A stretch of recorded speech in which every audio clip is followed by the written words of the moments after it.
न्यायाधीश जस्टिस दीपक मिश्रा जी, उत्तर प्रदेश के उप मुख्यमंत्री और इसी धरती के संतान श्रीमान केशव प्रसाद मौर्य जी,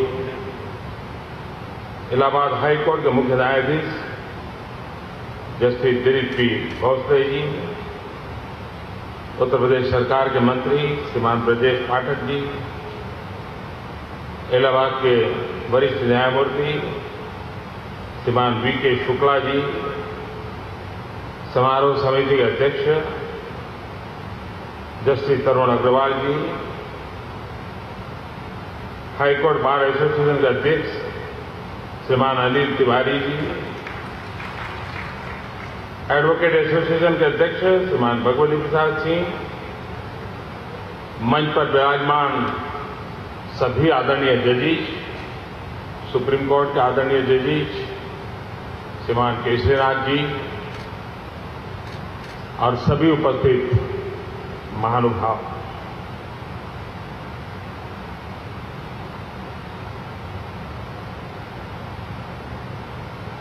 एक 150 वर्ष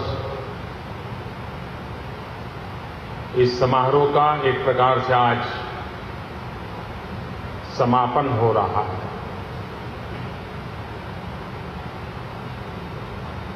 लेकिन साल भर चला ये समारोह समापन के साथ नई ऊर्जा, नई प्रेरणा, नए संकल्प और नए भारत के सपने को पूरा करने का एक बहुत बड़ी ताकत बन सकता है।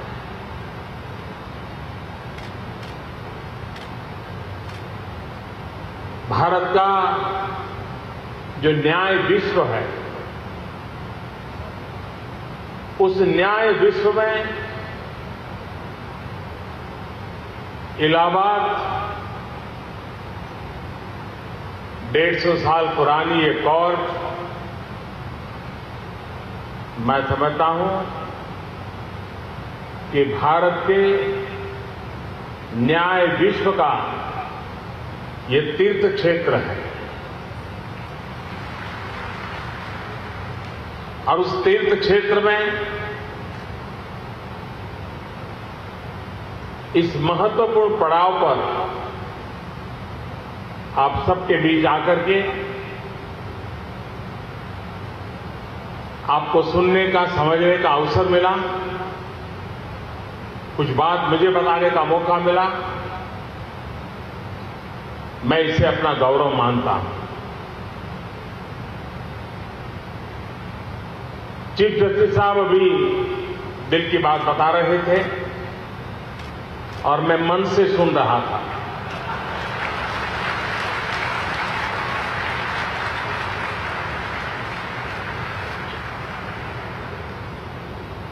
मैं उनके हर शब्द में एक पीड़ा अनुभव करता था, कुछ कर गुजरने का इरादा मैं अनुभव करता था। भारत के न्याय विश्व को यह नेतृत्व, मुझे विश्वास है कि उनके संकल्प पूरे होंगे।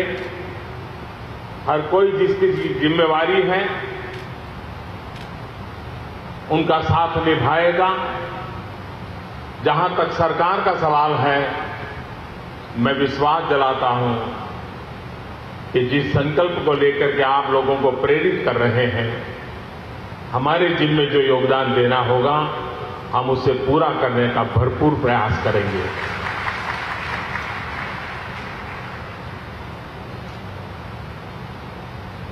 जब इलाहाबाद कोर्ट के 150 साल हुए, 100 साल हुए थे, शताब्दी का अवसर था, तब तो उस समय के भारत के राष्ट्रपति डॉक्टर राधाकृष्णन जी यहां आए थे और उन्होंने जो वक्तव्य दिया था उसका एक पैराग्राफ मैं समझता हूं, मैं पढ़ना चाहूंगा कि 100 साल पहले, 100 साल जब पूरे हुए, 50 साल पहले जो बात कही गई थी, उसका पुनर्स्मरण कितना आवश्यक है। डॉक्टर राधाकृष्णन जी ने कहा था, कानून एक ऐसी चीज है जो लगातार बदलती रहती है। कानून लोगों के स्वभाव के अनुकूल होना चाहिए, पारंपरिक मूल्यों के अनुकूल होना चाहिए और साथ ही कानून को आधुनिक प्रवृत्तियों और चुनौतियों का भी ध्यान रखना चाहिए। कानून की समीक्षा के समय इन सब बातों पर ध्यान दिया जाना चाहिए। किस तरह की जिंदगी हम गुजारना चाहते हैं, कानून का क्या कहना है, कानून का अंतिम लक्ष्य क्या है। सभी लोगों का कल्याण, सिर्फ अमीर लोगों का कल्याण नहीं, बल्कि देश के हर नागरिक का कल्याण, यही कानून का लक्ष्य है और इसे पूरा किए जाने का प्रयास किया जाना चाहिए। मैं समझता हूं कि डॉक्टर राधाकृष्णन जी ने 50 वर्ष पूर्व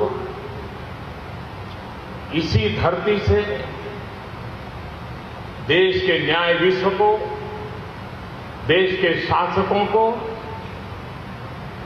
एक मार्मिक संदेश दिया था और वो आज भी उतना ही रिलेवेंट है, इतना ही स्तुत्य है। अगर एक बार जैसे गांधी जी कहते थे कि हम कोई भी निर्णय करें, ये सही है कि गलत है, इसकी कसौटी क्या हो, तो गांधी ने सरकारों के लिए खास कहा था कि आप जब भी कोई निर्णय करें और दुविधा है तो आप पल भर के लिए हिंदुस्तान के आखिरी छोर पर बैठे हुए इंसान का स्मरण कीजिए और कल्पना कीजिए कि आपके निर्णय का उसके जीवन पर प्रभाव क्या होगा। अगर प्रभाव सकारात्मक होता है तो बेझिझक आगे बढ़िए, आपका निर्णय सही हो। इस भाव को हम कैसे हमारे जीवन का हिस्सा बनाएं। ऐसे महापुरुषों ने कही हुई बात हमारी जिंदगी का मकसद कैसे बन सकता है, और वही तो है जो परिवर्तन का पुरोधा बन जाता है।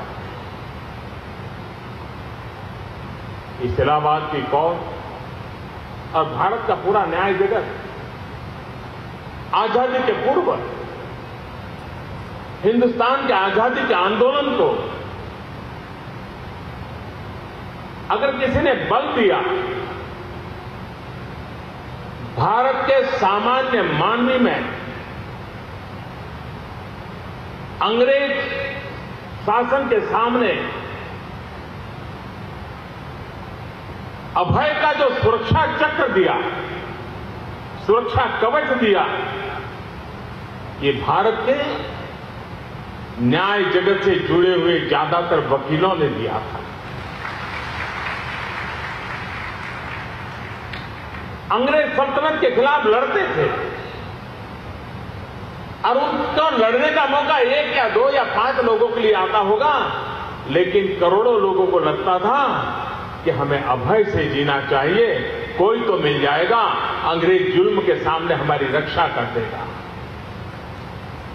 और यही तो पीढ़ी थी जिसने देश की आजादी के आंदोलन को सक्रिय भागीदारी की। देश के जितने गणमान्य नेताओं के नाम हम याद करते हैं, अधिकतम का बैकग्राउंड यही तो अदालतें हैं जहां से संघर्ष करते करते जन सामान्य के कल्याण के लिए राजनीति का रास्ता उन्होंने पकड़ा था। आजादी के आंदोलन चलाया। आजादी के आंदोलन के बाद देश की शासन व्यवस्था में अपनी भागीदारी की। देश में जो मिजाज था आजादी के आंदोलन का,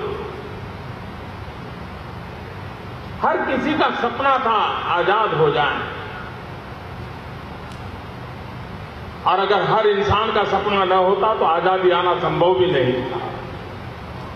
और गांधी जी की विशेषता ये थी कि उन्होंने हर हिंदुस्तानी के दिल में आजादी का जज्बा जगाया था।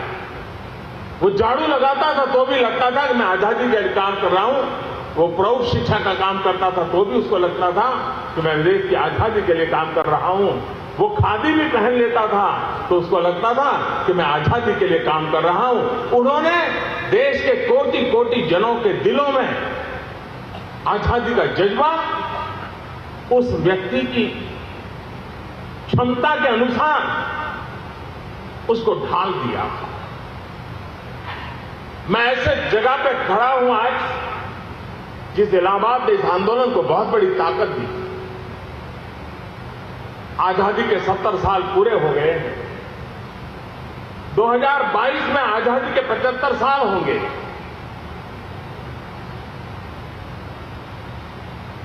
क्या इलाहाबाद से देश को प्रेरणा मिल सकती है क्या कि 2022 जो ललक, जो जुनून, जो त्याग, तपस्या, परिश्रम की पराकाष्ठा आजादी के आंदोलन में दिखाई देती थी, क्या 5 साल के लिए 125 करोड़ देशवासियों में वो जज्बा पैदा किया जाए कि जब आजादी के 75 साल होंगे हम हिंदुस्तान को यहां ले जाएंगे। जो जहां है वहां जिन जिम्मेवारियों के साथ जी रहा है वो 2022 का कोई सपना, कोई संकल्प, कोई रोड मैप तय कर सकता है? हर नागरिक अगर ये कर लेता है, मैं नहीं मानता हूं कि देश के किसी नागरिक को ऐसी आशंका पैदा होगी कि परिणाम नहीं मिलेगा। 125 करोड़ देशवासियों की अपनी एक ताकत होती है। हमारी संस्थाएं, हमारी सरकारें, हमारे सामाजिक जीवन से जुड़े लोग, और आज जब 150 वर्ष की समापन समारोह में हम बैठे हैं तब एक नया संकल्प लेकर के जा सकते हैं कि 2022 तक हम जिस क्षेत्र में हैं उस क्षेत्र में जो डॉक्टर राधाकृष्णन जी ने कहा था वो, जो महात्मा गांधी ने कहा था वो, उन मूल्य आधारों पर हम देश के लिए कुछ कर सकते हैं क्या? मुझे विश्वास है चीफ साहब ने जो सपना देखा है, आप सबके दिल में भी जो आग है वो आग एक ऊर्जा बन सकती है, जो ऊर्जा देश के परिवर्तन के लिए काम आ सकती है। मैं भी आपको निमंत्रण देता हूं, मैं इस मंच के माध्यम से देशवासियों को निमंत्रण देता हूं कि आइए 2022 का कोई संकल्प तय करें। जब आजादी के 75 साल हो, जो आजादी के दीवानों ने देश के लिए जिस प्रकार से सपने देखे थे, उन सपनों को पूरा करने के लिए हम भी अपनी तरफ से कुछ कोशिश करें। मुझे विश्वास है 125 करोड़ देशवासियों के सपने, 125 करोड़ देशवासियों का एक कदम देश को 125 करोड़ कदम आगे ले जा सकता है। ये ताकत है, उस ताकत को हम कैसे बल दें, उस दिशा में प्रयास करने की आवश्यकता है। युग बदल चुका है। जब मैं चुनाव प्रचार कर रहा था 2014 में, मैं देश के कई लोगों के लिए अपरिचित था, मेरी पहचान नहीं थी। एक छोटे से समारोह में मुझे कुछ सवाल पूछे गए और मैंने कहा था मैं नए कानून कितने बनाऊंगा वो तो मुझे मालूम नहीं है, लेकिन मैं हर दिन एक कानून खत्म जरूर करूंगा अगर मैं प्रधानमंत्री बन गया तो। इस कानूनों की जंजाल सरकारों ने जो बनाई है, इस कानूनों का बोझ सामान्य मानवी पर, कोर्टों पर जो लादा गया है, जैसे चीफ साहब कह रहे हैं कि इसमें से कैसे बाहर निकाला जाए, सरकार भी कहती है कि इस बोझ को कम कैसे किया जाए। और आज मुझे खुशी है कि अभी 5 साल पूरे नहीं हुए हैं, अब तक करीब करीब 1200 कानून हम खत्म कर चुके हैं, प्रतिदिन 1 से ज्यादा कर चुके हैं। ये जितना सरलीकरण हम कर पाएंगे, जितना बोझ कम कर पाएंगे, न्याय व्यवस्था को ताकत मिलेगी और इस काम को करना चाहिए। बदले हुए युग में टेक्नोलॉजी का बहुत बड़ा रोल है। चीफ साहब अभी कह रहे थे कि कोई डॉक्यूमेंट की जरूरत नहीं, फाइल अपने आप चली जाएगी, फ्रिक्शन ऑफ सेकंड में चली जाएगी। भारत सरकार ने भी डिजिटल इंडिया के माध्यम से भारत की न्याय व्यवस्था को आधुनिक टेक्नोलॉजी से, आईसीटी से, इंफॉर्मेशन कम्युनिकेशन टेक्नोलॉजी से कितना मजबूत बनाया जाए, कितना सरल बनाया जाए। और पहले कोई जमाना था, जो आज जजिस के रूप में बैठे हैं, वे जब वकालत करते होंगे, उन्होंने एक एक केस की बारीकियों को लेकर के घंटों तक किताबों को उलटना पड़ता था। आज के वकील को वो मेहनत नहीं करनी पड़ती, वो गूगल गुरु को पूछ लेता है, गूगल गुरु तुरंत बता देता है 1989 में ये केस था, ये मैटर था, ये जजमेंट था। इतनी सरलता आई है टेक्नोलॉजी से। पूरे वकील बिरादरी के पास इतनी बड़ी ताकत आई है कि क्वालिटी ऑफ बहस, अत्याधुनिक इंफॉर्मेशन के साथ तर्क, ये हमारा बार अपने आप को टेक्नोलॉजी की मदद से सज्ज कर सकता है। और जब कोर्ट के अंदर ये क्वालिटेटिव चेंज आएगा, शार्पनेस आएगी। डेट लेने के लिए तो शार्पनेस की जरूरत नहीं होती, लेकिन मसले सुलझाने के लिए शार्पनेस की जरूरत होती है। और मुझे विश्वास है कि जजिस के सामने शार्पनेस के साथ बहस होगी तो उनको दूध का दूध, पानी का पानी कर करके उसमें से सत्य खोजने में देर नहीं लगेगी। हमारी न्याय प्रक्रिया को गति अपने आप आना शुरू हो जाए। हम हर स्तर पर टेक्नोलॉजी का उपयोग कैसे करें? आज हम जब देते हैं, आएंगे 2 मिनट लेंगे, बात करेंगे, अच्छा फलानी तारीख, ढीनी तारीख, ये सारी मोबाइल फोन पर एसएमएस से डेट्स देने की परंपरा क्यों न खड़ी की जाए? आज एक अफसर कहीं नौकरी करता है, उसके जमाने में केस हुआ है, उसकी ट्रांसफर हो गई है, लेकिन अगर उसके जमाने का केस निकलता है तो उसको नौकरी छोड़ करके, अपना इलाका छोड़ करके कोर्ट में जाकर के खड़ा रहना पड़ता है। क्यों न वीडियो कॉन्फ्रेंस से ऐसे लोगों की सुविधा हम खड़ी करें, ताकि कम समय में जो चीज पूछ रही है पूछ ली जाए, ताकि उस अफसरों का समय भी शासन के काम में लग सके। ये सारी चीजें, जेल से कैदियों को अदालत में लाना, सुरक्षा का इतना खर्चा होता है और उस मार्ग में क्या क्या नहीं होता है सब जानते हैं। अब योगी जी आए हैं तो शायद वो बंद होगा।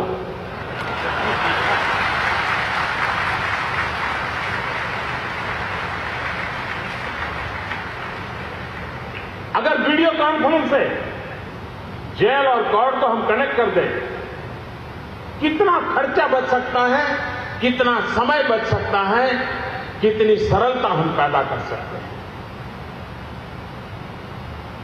भारत सरकार का प्रयास है कि हमारी न्याय व्यवस्था को आधुनिक आईसीटी टेक्नोलॉजी का भरपूर लाभ मिले, उसको प्रायोरिटी मिले। मैं देश के स्टार्टअप वाले नौजवानों से भी कहूंगा कि वे भी देश की न्याय प्रक्रिया के लिए अपने स्टार्टअप में नए नए इनोवेशन करें। वे भी टेक्नोलॉजी के माध्यम से जुडिशरी को ताकत दे सकते हैं। अगर जुडिशरी के हाथ में उस प्रकार के नए इनोवेशन आ जाएं, मुझे विश्वास है जुडिशरी के लोग इसका उपयोग कर करके एक गति लाने में बहुत बड़ी मदद कर सकते हैं। तो एक चहुं दिशा में अगर हम प्रयास करेंगे, एक दूसरे को पूरक बनेंगे, तो इच्छित परिणाम लेके रहेंगे। मैं फिर एक बार दिलीप जी को, उनकी पूरी टीम को, यहां सभी आदरणीय जजेस को, बार के मित्रों को 150 वर्ष की इस यात्रा के समापन के समय पर आदरपूर्वक बहुत बहुत शुभकामनाएं देता हूं। और मुझे विश्वास है कि 2022 भारत के आजादी के 75 साल का सपना संजो करके यहां से चलें। जितना हो सका जल्दी उस सपने को संकल्प में परिवर्तित करें और उस संकल्प को सिद्ध करने के लिए अपनी सारी क्षमताओं को जुटा दें, देश को नई ऊंचाइयों पर ले जाएं। न्यू इंडिया का, न्यू जनरेशन के लिए जो सपना है उसको पूरा करने का हम सब प्रयास करें। इसी एक अपेक्षा के साथ मैं आप सबका बहुत आभारी हूं।